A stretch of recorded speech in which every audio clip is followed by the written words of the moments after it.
Hey guys, Justin Bryant here from selfmadesuccess.com. In this video, I'm going to show you how to build a brand online in 2017, how to make yourself look like an expert, how to make your business look professional, how to create a good first impression, how to gain customers' trust, and how to build a big following on social media, on your blog, and your YouTube channel. So, the first thing you want to do is you want to choose the right social media platforms to focus on. So you don't want to just necessarily make an account on every single one of them, because you might stretch yourself a little too thin. You might have a hard time doing a good job and doing something very valuable on these platforms if you're constantly trying to post something new on 12 different platforms. So to understand which ones you should use, you need to figure out where the audience is that you're going after. So you all have a target audience. So let's say you want to do Pinterest. Pinterest tends to have more women.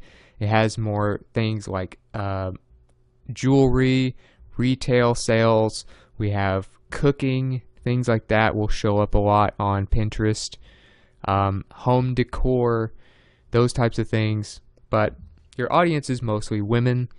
Instagram, another thing, you might have a little more balance between men and women on Instagram, but it's definitely more picture-based.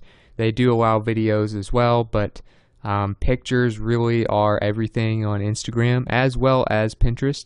So you want to format images, for instance, long and skinny on Pinterest while doing them a little more square on Instagram. You need to format things correctly. You need to focus on which audience you're going to have. And to do this, I actually found a great chart that you can use. I'll have a link to this page for you, but it talks about who uses each social media platform. So if you look at Facebook, for instance, they're the best overall as far as diversity of your audience. You have men and women pretty equally on here, all different age groups and different classes of education, jobs, and where they live, things like that is pretty balanced on Facebook because they have over 1 billion users. And about 3/4 or so of American adults have a Facebook account now. Instagram, a little bit more towards women, but still quite a few men on Instagram. Mostly younger people. You have Pinterest, like I said, mostly women. Over twice as many women are on Pinterest as men. And you can see it's kind of balanced between 18 to 49 years old. LinkedIn, more men, very business to business type of network where you would chat with professionals. Twitter is split right down the middle. Mostly younger people, 18 to 29, which is like millennials. And you can check out the education level. A lot more college graduates, for instance, use LinkedIn than non. Different income levels based on the platforms. So that'll give you a much better idea of which ones you should focus on based on your audience. So focus on just maybe 2 or 3 of these when you're trying to brand yourself, brand your business, and market what you're selling. Number 2, put out valuable content consistently. If you look at any major brand, they post a lot of content. So let's say you look at entrepreneur.com, one of the top business websites. They publish about 40 to 50 new articles per day. YouTube, they put out millions of videos per day. Huffington Post, they put out dozens and dozens of articles per day, much like entrepreneur.com does. So those are 3 major brands, and they publish very consistently.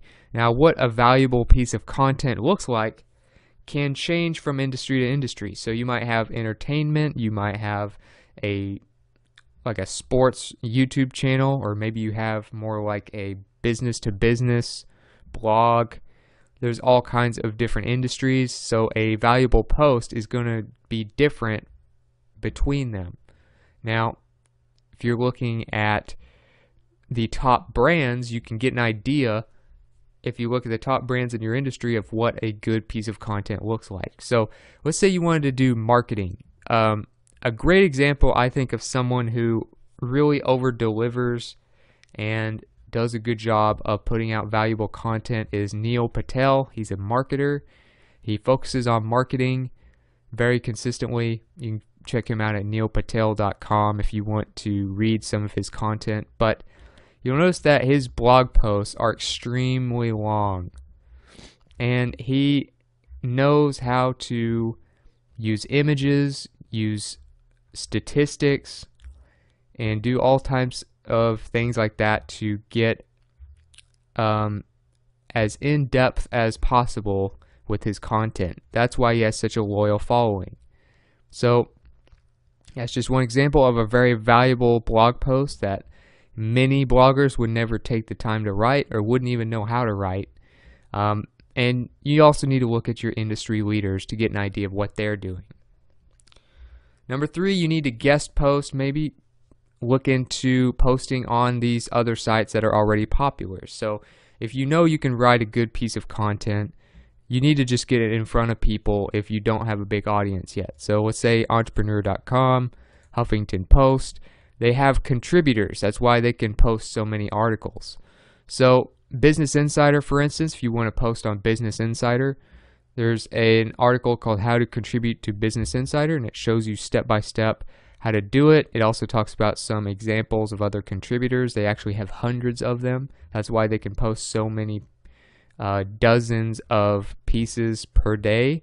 That's why they've grown so much as a brand.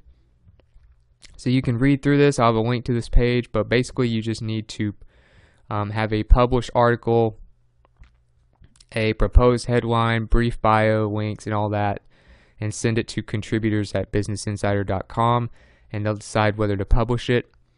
Another thing you can do is write for Huffington Post, which actually has a platform built specifically for this. Instead of just like emailing one of the editors, you can actually sign up and start publishing on Huffington Post with your own content, and they have an actual platform built for that. So you can do that, and that will build your brand as well. So that's on carefulsense.com. It's called How to Become a Huffington Post Blogger, using their new platform. So I'll have a link to that page for you as well to help you do that.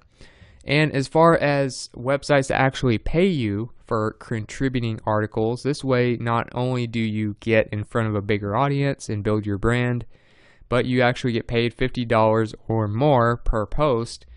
I have a list here from makealivingwriting.com that I'll show you, and it has all these different sites in different industries that allow you to make a little extra money and contribute as a guest poster as well. So building your brand and making a little extra money is what you can do with those sites. Number 4, you can have a great first impression by using your credibility and having a very professional profile. So your credibility, your first impression in general, is going to make a huge difference, and many marketers focus too much on marketing strategies. They focus too much on traffic and collecting emails without even realizing how they appear in the eyes of their audience. So, for instance, Neil Patel, another example. He does a great job of branding himself in his blog posts on QuickSprout. So you'll notice on the sidebar of his post, he has a picture of himself, and he has a bio talking about how he's a New York Times best-selling author, co-founder of Crazy Egg, Hello Bar. He's helped companies like Amazon, NBC, GM, HP, Viacom. He's a top influencer on the web. Forbes says he's one of the top 10 online marketers, blah, blah, blah. He met President Obama. Anyway, he brands himself very well here, and you instantly trust what he's talking about by seeing how in-depth his articles are and seeing some of his background. So if you have any achievements, any credibility indicators like that, like New York Times bestselling author, or you founded certain websites, or you built a huge YouTube channel, or something like that, you should show people that because it'll help your first impression. Also, Jeff Bullis, another example here. If you look at his profile on Twitter, so you can do this on social media as well. He has his website, he has where he's from, but he has a professional picture of himself. It's very clear what he looks like. A head image is the way you want to go. You notice that Neil Patel did the same thing. I do the same thing. Most top brands, where they're branding themselves, do the same thing. But #1 content marketing influencer and social media marketing strategist and speaker, Forbes Top 10 social media influencer, #1 global business blog. Those are just a few of his credibility indicators in his profile. And so you look at that, you look at how many followers he has, 521,000, and you look at some of these things that he's done, you can tell that he's definitely somebody who knows what he's talking about when he posts articles about business, marketing, social media, etc. So those are 2 examples of how you can brand yourself and create a very good first impression. #5, you need to show your audience you actually care. So this is something that Gary Vaynerchuk, you may have heard of him. You find him at YouTube here, Gary Vaynerchuk. You've probably heard of him. He does his daily YouTube videos and stuff, talks about business, talks about all kinds of stuff, like even motivates you a little bit, although he doesn't like to be called a motivational speaker. He is a very motivational person, but he's a businessman. And you've probably watched a few of his videos if you're watching mine, because we're sort of in the same industry in some areas. But he's very popular, and he preaches all the time about actually caring about your audience. And this is something that he does himself. So you'll notice that he speaks very passionately. You might see him retweet you or comment or reply to you or something like that. And another thing you can do that I recommend that's really helped me is just responding to comments. So responding to your first few comments on YouTube videos, responding to comments on your blog. For instance, this is one of my blog posts. If I go to the bottom, you'll notice I try to reply to as many comments as possible. And you'll see me reply to these, even the long comments I try to reply to. And Neil Patel does this as well. If you go to pretty much any Neil Patel blog post, then you'll notice that he responds to his commenters as well, whether on QuickSprout or neilpatel.com. And it just shows you that you can build a huge audience, you can build a lot more brand loyalty by doing what Gary Vaynerchuk does or replying to comments, just taking a little time each day to show that you care. Obviously, you're not going to get back to everyone once your brand gets big, but at least the people that took the time to comment in the first day, I think those are the ones you especially want to get to. Or maybe they emailed you back quickly after receiving your newsletter. Those are the kind of people you want to get back to and just prove that you actually see what they're saying and that they actually have a voice. #6, over-deliver on everything. So I showed you a Neil Patel article. He over-delivers on all his blog posts. If you look at just about anyone else, I mean, you look at Entrepreneur, they over-deliver by giving out lots of great content. If you look at Huffington Post, they do a lot of journalism and background before they post something. If you look at Gary Vaynerchuk, he's very real with you. He really over delivers and tells you a lot of, no BS, really to the point advice that you can use that he's actually used in his own life.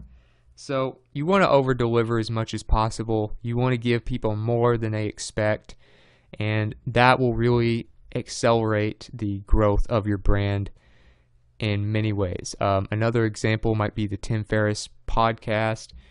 I feel like he really over delivers. So you can use a few examples like that to just kind of see what it's like to give people more than they expect from you. #7, consider creating your own niche to dominate. So I mentioned Tim Ferriss. One thing that he did, instead of trying to compete with everyone in the same industry that he wanted to do a business in, which is kind of the online business, things like that, with 4 Hour Workweek, his best-selling book. Instead of doing like start a business online, if you go to the keyword planner and type that in, you'll see the competition's really high. Instead of doing something like that, he decided to invent his own niche. So that's what he teaches in the 4 Hour Workweek. One of the main points, something you'll hear him mention all the time when it comes to branding.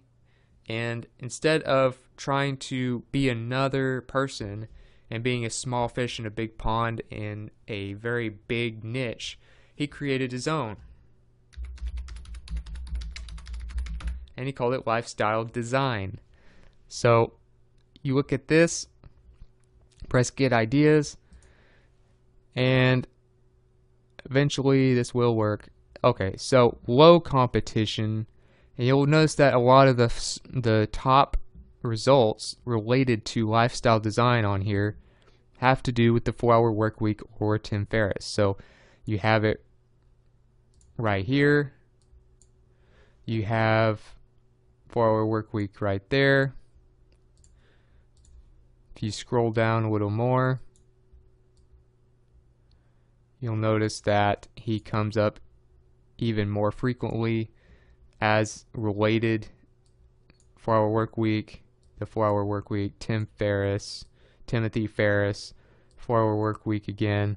So that just shows you that he basically dominates this category, and it's a category that he just created basically. So instead of just making a business or starting a business or entrepreneurship, he created something called lifestyle design. He got a lot of diehard fans to promote his brand for him, and then he over-delivered on his book that everybody loved.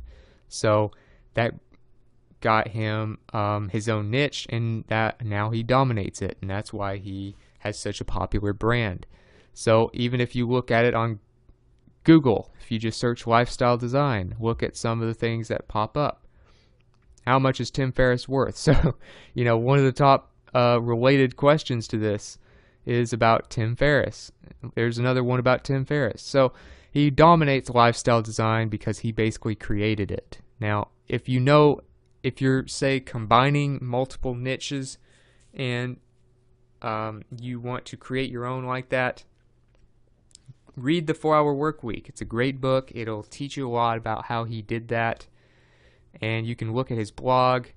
You can look at his podcast and kind of see how he created it. But he kind of combined health and kind of life hacking, kind of branched off from lifestyle design. You know, like lifehack.org, Lifehacker, those websites kind of came out of the lifestyle design area, I guess. And Tim Ferriss kind of just took over based on that. So what you can do is create your own niche and then just dominate it. If you want to kind of see more about Tim Ferriss, you can go to tim.blog, where you can see his podcast and how he's kind of grown this niche on there. Number 8, be consistent with social media names, content subjects, publishing days, etc. So you have to be consistent. You want people to know kind of when your content comes out, so it builds anticipation. People will get on Twitter because they know you're usually going to tweet around noon every day, and they love your stuff. Or you post daily, so people look forward to fresh new content all the time. Those types of habits can grow your brand to a whole new level. Let's look at how often I post videos. I've seen more and more growth from my channel, especially this last month or so, even more so than towards the end of last year. If you've watched some of my other YouTube videos, I've showed you how I had very little growth for my channel until I started posting consistently. Started doing maybe 3 or 4 days a week. I grew it to 5 days a week. Now I'm posting videos 7 days a week. I'm seeing more growth than ever. And that's because, consistent content does well as long as it's still valuable. And it's valuable based on comments, based on likes versus dislikes. That's some of the feedback You also have your YouTube analytics here that will tell you how long people tend to watch your videos, and things like that will be a good indicator of how well you're doing. But as an example of doing things consistently, I posted on the 13th, the 12th, the 11th, as you can see here, the 10th, the 9th, 8th, 7th, and 6th. So you're seeing that I post every day. I try to be very consistent about it, and it's actually helped my brand grow a lot more. And it really earns you some respect from other major bloggers, other major YouTube people, when they see how hard you're working to grow your brand. And then that opens up other opportunities for you as well. Another thing, you want to be consistent with your profiles. So, for instance, you want to have, for whatever your major brand is, whether it's yourself or your business, you want to have your same profile picture on your different profiles. So you'll see I use the same profile picture. If I decide to change it, I'll use the same one for my business profiles across the board, so that it's easy to know which one is me, and it's easy to find me on other sites if you want to follow me somewhere else. And another thing, my username or my handle on Twitter, everyone has one. So mine is at Mr. Justin Bryant on Twitter. On Pinterest, it is Mr. Justin Bryant as well. So if you go to pinterest.com/Mr. Justin Bryant, you'll find my pins on there. So that just gives you an idea of how you can be consistent, not only posting every day or every other day or whatever you're able to do, like say, entrepreneur.com does, posting dozens of posts a day. Huffington Post does the same thing. YouTube, the second biggest site in the world, allows people to post as many times as they want per day, and that's why they have so much content. Gary Vaynerchuk does a video a day, or it might even be 2 videos a day now, but I do a video a day. These types of things really grow your brand and help you get more valuable content to people. So if you got something from this video, if you feel like you learned something that you didn't already know, please like and subscribe so I can create more videos like this for you. If you want to let me know about some other strategies for growing a brand that you've used, or you want to let me know what you thought about the video, let me know in the comments. I'd love to hear from you. I'm always looking for feedback to improve these videos. And if you want all these show notes, examples, links, tips, and related content to this video, I'll have it all on one page for you at selfmadesuccess.com. You can find it under the video title, or you can just look in the YouTube video description in the first couple sentences for that link. So other than that, I hope you enjoyed the video, and I hope you have